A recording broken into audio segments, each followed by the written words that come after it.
जय हिंद बच्चों, कैसे हो आप सभी लोग। और आज हम आपके लिए एक बेहतरीन जानकारी लेके आए हैं। और जानकारी क्या है कि जो हमारे बच्चे इंटर पास कर चुके हैं, सही सुना आपने, 10+2, या तो इस बार आपने पास किया होगा और या फिर आप एक आध साल पहले पास कर चुके होंगे, तो आपके लिए एक बेहतर सुनहरा मौका है। और पहले भी पास कर चुके होंगे तो आपके लिए भी मौका है, और ये सबके लिए है। और बच्चा, ये चैनल जो है, ये चैनल तो आप लोगों के लिए ही है। इस पे मैथ की जो छोटी छोटी वीडियो ही आती है, लेकिन हमारा एक दूसरा भी चैनल है के मैथ इंस्टीट्यूट के नाम से।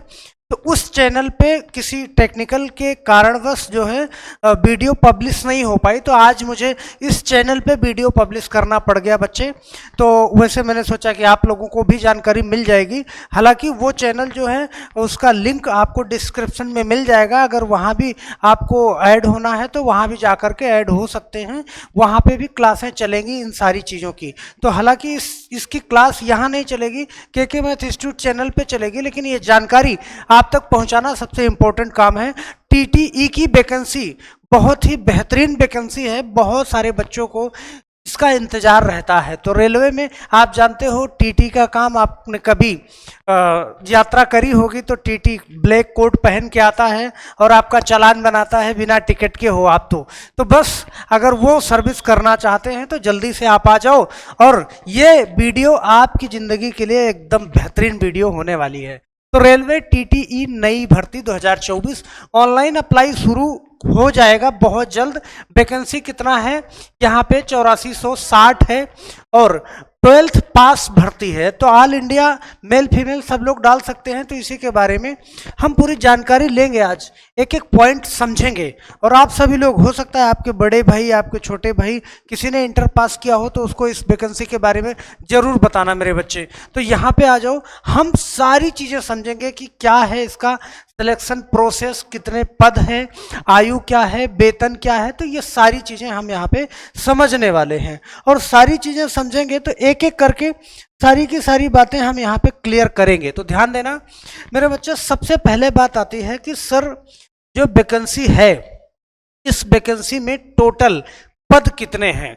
तो टोटल पद हैं बच्चे 8460। ध्यान देना, सबसे पहली बात 8460, 8460 पद है। शायद अभी पहले वाले पेज पे वहाँ पे 8640, वो थोड़ा सा मिस्टेक हो गई थी, तो उसको आप लोग एडजस्टमेंट कर लीजिएगा।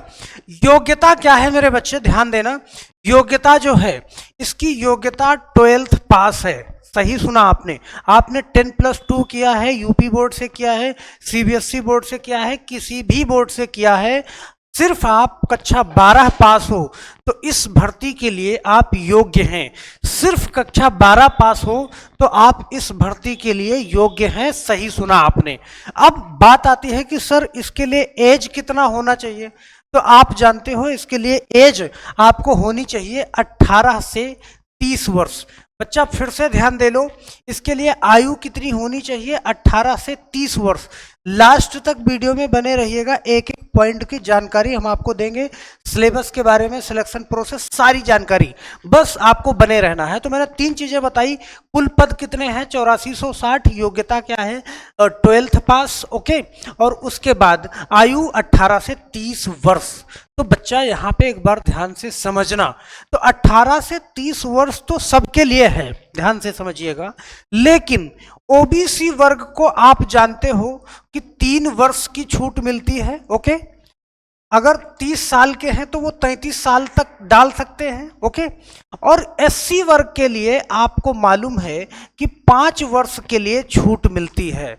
तो बच्चा आप सब लोगों को मालूम होगा कि 30 से 5 साल और बढ़ा लो, 35 साल हो जाएगा। तो आप सब लोगों को मालूम है कि 35 साल तक डाल सकते हैं। लेकिन अभी कोरोना के चलते 3 साल के लिए सबको एक्स्ट्रा छूट मिल रही है। तो अगर 5 में 3 साल की और छूट मिल जाएगी बच्चा, तो यहाँ पे 8 वर्ष की छूट हो जाएगी, ओके। और यहाँ पे 3 और 3 और छूट मिल जाएगी, तो ये 6 वर्ष की छूट हो जाएगी। और जनरल के लिए भी 30 साल में अगर 3 वर्ष की छूट मिल जाएगी तो उनकी भी एज कितना हो जाएगी? 33 साल हो जाएगी। तो हर सारी की सारी वैकेंसियों में छूट मिल रही है, तो हम आशा करते हैं कि यहाँ भी मिलेगी। और बच्चा वेतन कितना होगा? सबसे बड़ी बात है, क्योंकि आप नौकरी तभी करते हो, सबसे पहले वेतन की बात करते हो, नौकरी की बात बाद में। तो बच्चे यहाँ पे वेतन की बात करें हम, तो इसका वेतन लगभग लगभग 36,000, ध्यान देना, 36,600 के आसपास इसका वेतन होगा।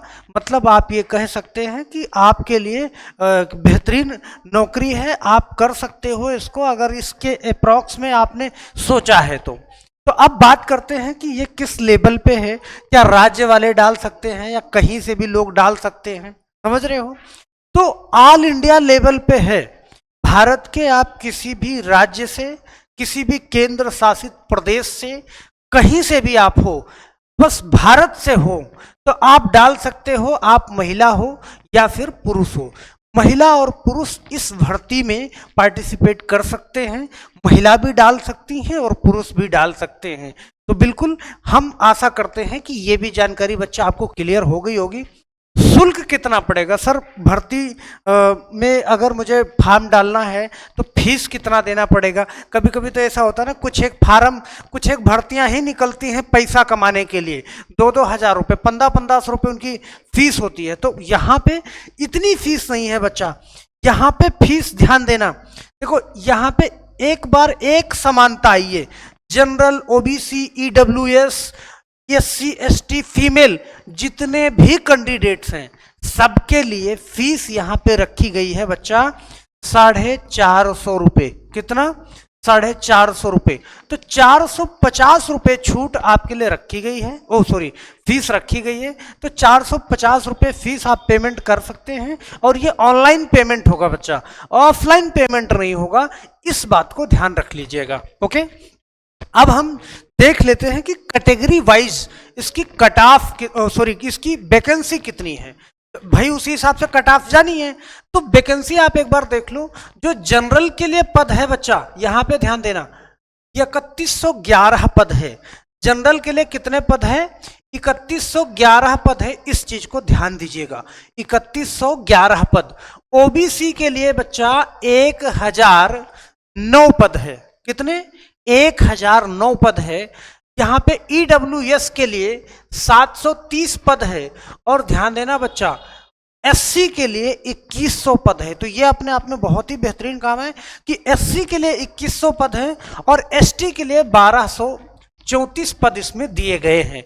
तो इसी के हिसाब से आपका कंपटीशन रहने वाला है, जितना ज़्यादा पद रहता है उसी हिसाब से कंपटीशन उसमें कम हो जाता है। तो ये सब बाद में बात करेंगे, अभी इस पर कई वीडियो हम बनाएंगे बच्चा। एज की गणना ध्यान देना, भाई आप 18 साल के तो हो गए हो, ध्यान देना, लेकिन क्या अभी 18 साल के हुए हो? 18 साल के आप कब हुए हो? यहां पे 18 साल आप जुलाई 2024 में पूरे कर रहे हो। अभी अगर थोड़ा सा कम भी है तो कोई दिक्कत नहीं है, फिर भी आपके लिए सुकून की बात है, क्योंकि जुलाई में गणना होनी है। तो 1 जुलाई 2024 को 18 की वर्ष आप पूरी कर चुके हो। तो 18 साल के हो तो कोई दिक्कत नहीं है, आप फॉर्म डाल सकोगे। 2024 की बात कर रहे हैं। ओके, अब यहाँ पे बच्चा हम बात करते हैं अप्लाई डेट। अप्लाई डेट क्या है इसकी? ओके, तो अप्लाई डेट ध्यान देना, जुलाई 2024 में और अगस्त 2024 में, ध्यान देना यहाँ पे अप्लाई डेट है बच्चा जुलाई में ही अप्लाई होगा ये फॉर्म, जुलाई 2024। ओके, और ये लास्ट डेट कब तक होगी? तो लगभग 1 महीना 20 दिन। ओके, 1 महीना या 20 दिन आपको वक्त मिलेगा फॉर्म डालने के लिए। तो जुलाई से अगस्त तक डेट रहेगी, और एग्जाम डेट होगी बच्चा इसकी नवंबर में। कब होगी?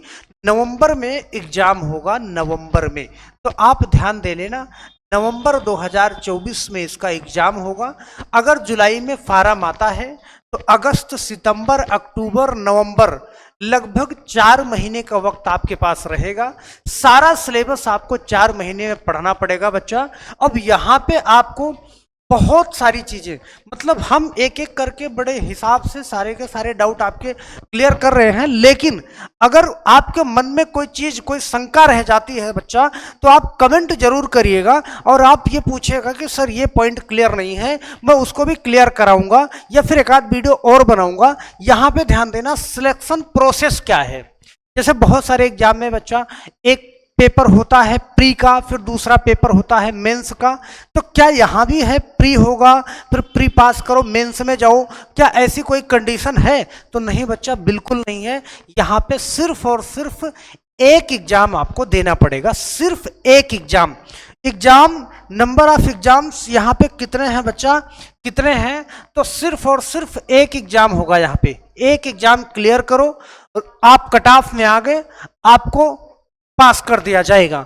फिर उसके बाद डॉक्यूमेंट वेरिफिकेशन होगा बच्चा। डॉक्यूमेंट वेरिफिकेशन, इसके लिए आपको एक बार जाना पड़ेगा। डॉक्यूमेंट वेरिफिकेशन होगा, आपका डॉक्यूमेंट चेक होगा, उसके बाद फाइनल मेरिट बन जाएगी, और फाइनल मेरिट बन जाएगी आपको ज्वाइनिंग लेटर पकड़ा दिया जाएगा। तो बच्चा इसमें जरूर आप फॉर्म डालेंगे अगर आप रेलवे में टीटीई पदों पर जाना चाहते हैं, टीटी के पदों पर जाना चाहते हैं। तो भाई जाना तो सब चाहते हैं, और आप जाना चाहते हैं तो आपको क्या क्या पढ़ना पड़ेगा, तो ये बात भी तो मुझे देखना है। अब यहाँ पे देखो क्या क्या पढ़ना पड़ेगा। तो बच्चा पहला सेक्शन है किसका, जीके जीएस का, ये ध्यान रखना। पहला सेक्शन किसका है, जीके जीएस का है। और जीके जीएस में ध्यान देना, वो सारे सब्जेक्ट पढ़ने पड़ेंगे आपको। साइंस तीनों साइंस हो गया, हिस्ट्री हो गया, जियोग्राफी हो गया, इकोनॉमिक्स हो गया। ओके, तो जितने भी जीके जीएस के सब्जेक्ट हैं वो सारे पढ़ने पड़ेंगे। और ये पढ़ने तो पड़ेंगे, लेकिन सर कितने नंबर का आएगा जीके जीएस, तो हम आपको कंफर्म करा दें बच्चा, ये आएगा टोटल कितने नंबर का आएगा, तो ये 40 नंबर का आएगा, ध्यान देना। और मैथ तो आप जानते हो कि जितने भी चैप्टर हैं इसमें 30 से 35 चैप्टर हैं, और टोटल मैथ आएगी आपकी 40 नंबर की। लगभग एक क्वेश्चन हर एक चैप्टर से उठा लिया जाएगा। तो रीजनिंग कितने नंबर की आएगी बच्चा, यहाँ पे रीजनिंग ध्यान देना, 40 नंबर की रीजनिंग आएगी। टेक्निकल इंजीनियरिंग ये 40 नंबर की आएगी, और जनरल इंटेलिजेंसी 40 नंबर की आएगी। आप कहोगे सर जनरल इंटेलिजेंसी, रीजनिंग और टेक्निकल इंजीनियरिंग ये क्या है, तो बच्चा मैं आपको बता दूं, ये तीनों सेगमेंट पूरा का पूरा ये 120 क्वेश्चन का एक ही सेक्शन है। 120 नंबर के लगभग ये रीजनिंग का एक ही पार्ट है। इसमें रीजनिंग के तीनों पार्ट पूछे जाएंगे, 120 नंबर की रीजनिंग आएगी। इसका मतलब रीजनिंग यहाँ पे बहुत ही महत्वपूर्ण रोल अदा करेगी। तो रीजनिंग बड़ा इंपॉर्टेंट रोल अदा करेगी। मैथ और जीके जीएस 40 नंबर के, तो ये बच्चा सारे के सारे हमने डिस्कस कर दिए हैं।